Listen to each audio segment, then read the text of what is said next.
এবার গোপালের ইচ্ছা কি? ওই মা কি গোপালকে রেখে রেখে বলেছে, গোপাল তুমি কি আজ গোঠে যাবে নাকি মায়ের কোলে থাকবে?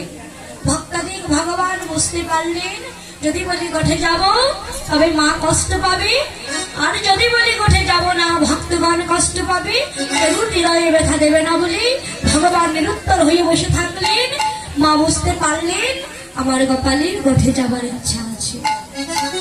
অমনি কি বললেন, শ্রীরাম সুদাম ধাম পশুদামকে ডেকে বলেছে, বাবা তোমরা একবার ছুটে আসো, আমি তোমাদেরকে সাজিয়ে দিই।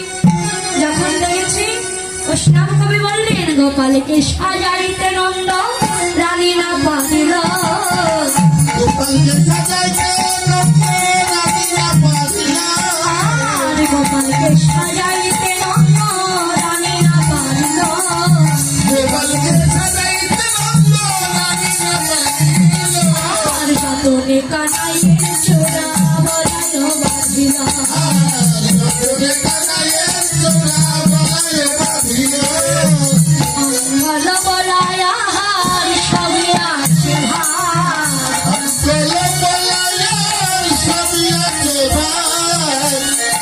সকলকে সাজিয়ে দিয়ে মা গমনের ফোঁটা গোপালের কপালে দিয়ে বললেন, গোপাল ওই বনে বড় নিপুর ভয় আছে, তুমি সাবধানে গিয়েও।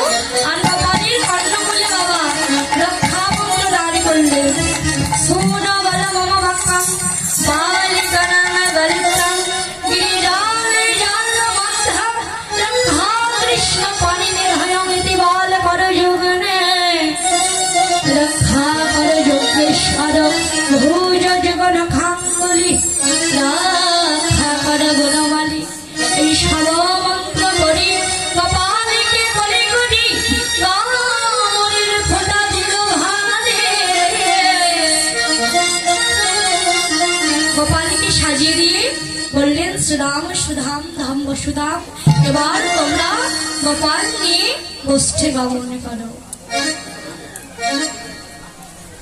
জয় রাধে গোবিন্দ বলে জয় ধ্বনি দিল,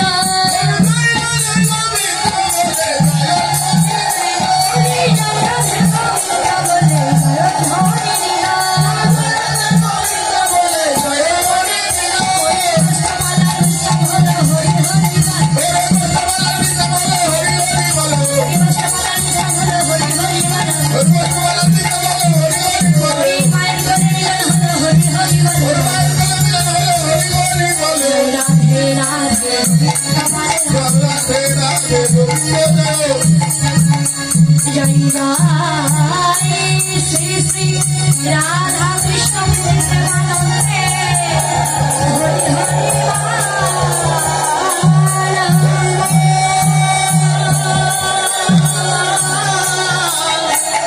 হরি হরি হরি